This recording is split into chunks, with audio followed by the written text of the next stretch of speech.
Welcome to my channel. ನಮ್ಮ ಚಾನಲ್ಗೆ ಈಗಲೇ ಸಬ್ಸ್ಕ್ರೈಬ್ ಮಾಡ್ಕೊಳ್ಳಿ. ಭಾಗ್ಯಲಕ್ಷ್ಮಿ ಶುಕ್ರವಾರದ ಪೂರ್ತಿ ಸಂಚಿಕೆಯಲ್ಲಿ ಏನಾಗ್ತಿದೆ ಅಂತ ಈ ವಿಡಿಯೋದಲ್ಲಿ ನೋಡೋಣ. ಶ್ರೇಷ್ಠ ಫೋನ್ ಮಾಡಿ ನನ್ನ ಮೇಲೆ ಪ್ರೀತಿ ಕಾಳಜಿ ಅನ್ನೋದೇ ಇಲ್ಲ ಅಲ್ವಾ ನಿನ್ಗೆ?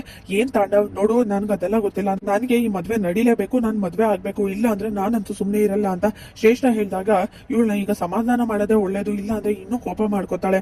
ಮೊದ್ಲೇ ಮದ್ವೆ ನಿಂತಿದೆ, ಏನ್ ಮಾಡೋದು ಅಂತ ಯೋಚನೆ ಮಾಡ್ತಾ, ನೋಡು ಶ್ರೇಷ್ಠ, ನೀನೇನ್ ಯೋಚನೆ ಮಾಡ್ಬೇಡ, ಈ ಮದ್ವೆ ನಡೆಯುತ್ತೆ, ಅದು ನೀನ್ ಅನ್ಕೊಂಡಾಗೆ ಈ ಮದ್ವೆ ನಡೆಯುತ್ತೆ, ಇವತ್ತಾಗಿಲ್ಲ ಅಂದ್ರೆ ನಾಳೆ ಹಾಗೆ ಆಗುತ್ತೆ, ಅದಕ್ಕೆ ಯಾಕೆ ತಲೆ ಕೆಡಿಸ್ಕೊತಾ ಇದ್ಯಾ, ಆರಾಮಾಗಿರು ನೀನು ಅಂತ ತಾಂಡವ್ ಫೋನ್ ಕಟ್ ಮಾಡ್ತಾನೆ.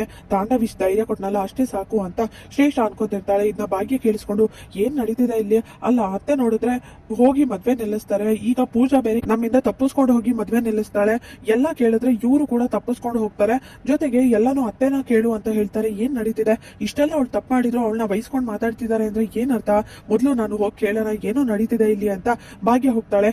ಏನ್ ನಡೀತಿದೆ ಇಲ್ಲಿ, ಅಲ್ಲ ಅವಳು ತಪ್ಪು ಮಾಡಿದಾಳೆ ಅಂತ ಗೊತ್ತಿದ್ರು ಕೂಡ ಒಂದ್ ಗೆಳತಿಗೆ ಹೇಗ್ ಬುದ್ಧಿ ಹೇಳ್ಬೇಕು, ಬೈದು ಬುದ್ಧಿ ಹೇಳದ್ ಬಿಟ್ಬಿಟ್ಟು ಅವಳಿಗೆ ಸಪೋರ್ಟ್ ಮಾಡ್ಕೊಂಡು ಮಾತಾಡ್ತಿದ್ರಲ್ಲ, ಏನಾಗಿದೆ ನಿಮ್ಗೆ, ಆ ಶ್ರೇಷ್ಠನ್ ಯಾಕೆ ಇಷ್ಟೊಂದು ಬೈಸ್ಕೊಂಡು ಮಾತಾಡ್ತಿದ್ದೀರಾ ನೀವು, ಯಾಕೆ ಅವಳಿಗೆ ಬೆಂಬಲ ಕೊಡ್ತಿದ್ದೀರಾ ಅಂತ ಭಾಗ್ಯ ಹೇಳ್ತಾಳೆ.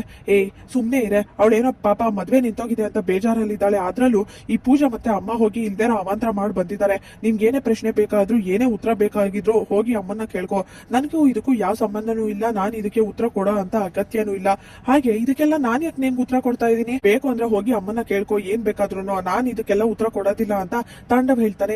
ಏನ್ ಮಾತಾಡ್ತಿದ್ದೀರಾ ನೀವು, ಅಲ್ಲ ಎಲ್ಲದಕ್ಕೂ ಹೋಗಿ ಅತ್ತೆನ ಕೇಳು ಅಂದ್ರೆ ಏನ್ ಅರ್ಥ ಅಂತ ಭಾಗ್ಯ ಕೇಳ್ತಾಳೆ. ಕರೆಕ್ಟ್ ಆಗಿ ಹೇಳ್ತಾ ಇದೀನಿ, ಹೋಗಿ ಅಮ್ಮನ ಕೇಳ್ಕೊ ಅಷ್ಟೇ, ನಾನ್ ನಿನ್ಗೆ ಉತ್ತರ ಕೊಡೋ ಅಂತ ಅನಿವಾರ್ಯತೆ ಇಲ್ಲ, ನೀನ್ ಯಾರು ನನ್ನ ಪ್ರಶ್ನೆ ಮಾಡಕ್ಕೆ ಅಂತ ತಾಂಡವ್ ಹೇಳಿದಾಗ ಬೇಜಾರ್ ಮಾಡ್ಕೊಂಡು ಏನೋ ನಡೀತಿದೆ, ಎಲ್ರು ನನ್ನಿಂದ ಏನೋ ಮುಚ್ಚಿಡ್ತಿದ್ದಾರೆ, ಇವ್ರ ಈ ತರ ಮಾತಾಡ್ದಾಗೆಲ್ಲ ನನ್ನ ಅನುಮಾನ ಜಾಸ್ತಿ ಆಗ್ತಿದೆ ಅಂತ ಭಾಗ್ಯ ಅನ್ಕೋತಾ ಇರ್ತಾಳೆ.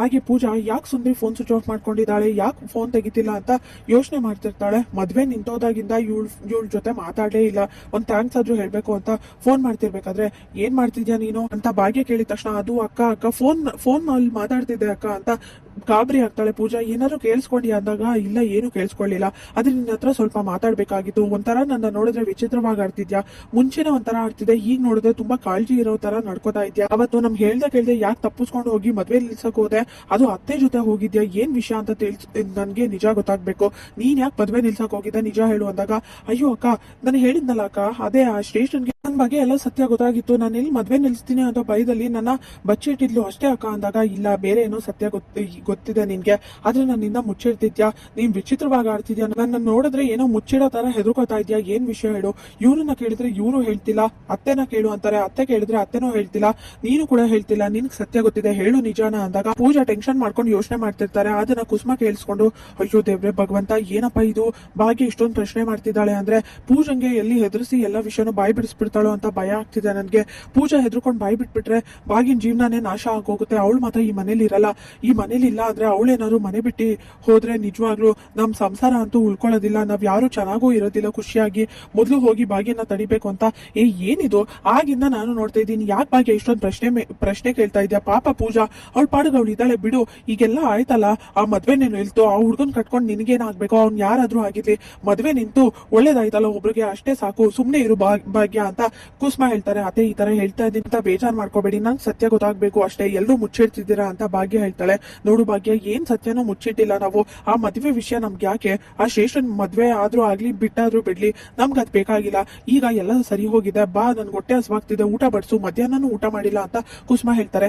ಅದೇ ನೀವ್ ಈ ತರ ಕೇಳ್ದಾಗೆಲ್ಲ ನಾನು ಯಾವತ್ತೂ ಇಲ್ಲ ಅಂತ ಹೇಳಿಲ್ಲ, ಎದುರು ಮಾತಾಡಿಲ್ಲ, ಆದ್ರೆ ಇವತ್ತು ಒಂದಿನ ನನ್ನ ಬಿಟ್ಬಿಡಿ, ನನ್ಗೆ ಸತ್ಯ ಗೊತ್ತಾಗ್ಬೇಕು, ಈಗ ನೀನ್ ಸತ್ಯನೇ ಹೇಳ್ತಾ ಇದೀಯ ಅಲ್ವಾ ಪೂಜಾ, ಸರಿ ಆಯ್ತು ಬಾ ಹಾಗಾದ್ರೆ ಅಂತ ದೇವ್ರ ಮನೆ ಮುಂದೆ ಕರ್ಕೊಂಡೋಗಿ ನನ್ ಮೇಲೆ ಆಣೆ ಇಟ್ಟೇಳು, ಯಾಕೆ ಈ ಮದ್ವೆ ನಿಲ್ಲಿಸ್ದೆ, ಯಾರ ಹುಡ್ಗ ಅಂತ ನಂಗೆ ಗೊತ್ತಾಗ್ಬೇಕು ಅಂತ ಹೇಳಿದಾಗ ಪೂಜಾ ತುಂಬಾ ಗಾಬರಿ ಆಗ್ತಾಳೆ.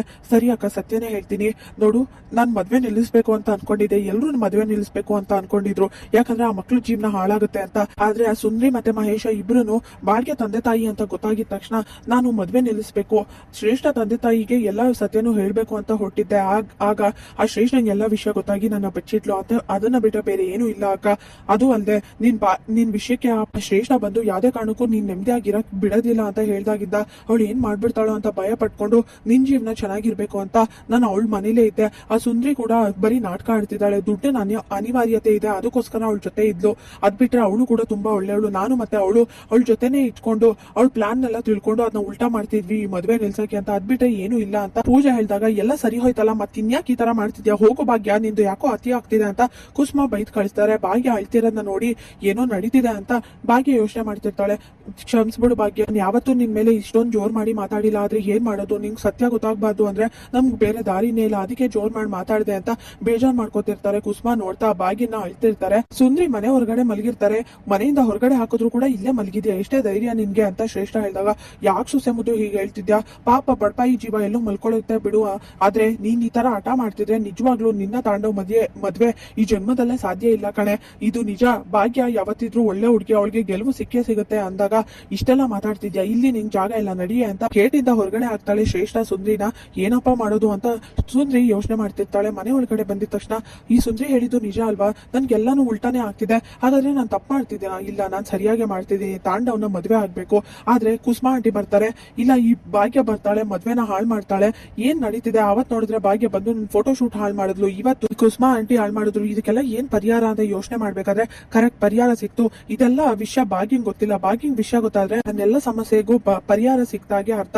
ಮೊದ್ಲು ಈ ವಿಷಯನ ಅವಳು ತಿಳಿಸ್ಬೇಕು, ಹೇಗಾದ್ರೂ ಮಾಡಿ ಈ ವಿಷಯ ತಿಳಿಸಿದ್ರೆ ನಾನ್ ಗೆದ್ದಾಗೆ ಅರ್ಥ, ತಾಂಡವ್ನ ಮದ್ವೆ ಆಗ್ಬೋದು ಅಂತ ಶ್ರೇಷ್ಠ ಖುಷಿ ಪಡ್ತಿರ್ತಾಳೆ. ಭಾಗ್ಯಂಗ್ ಸತ್ಯ ಹೇಳ್ಬೇಕು ಅನ್ಕೋತಾಳೆ. ಇಲ್ಲಿಗೆ ಶುಕ್ರವಾರದ ಸಂಚಿಕೆ ಪೂರ್ತಿ ಮುಕ್ತಾಯವಾಗಿದೆ. ಈ ವಿಡಿಯೋ ಇಷ್ಟವಾಗಿರೋ ವಿಡಿಯೋಗೊಂದು ಲೈಕ್ ಮಾಡಿ, ಶೇರ್ ಮಾಡಿ, ಕಮೆಂಟ್ ಮಾಡಿ, ತಪ್ಪದೆ ಸಬ್ಸ್ಕ್ರೈಬ್ ಮಾಡಿ.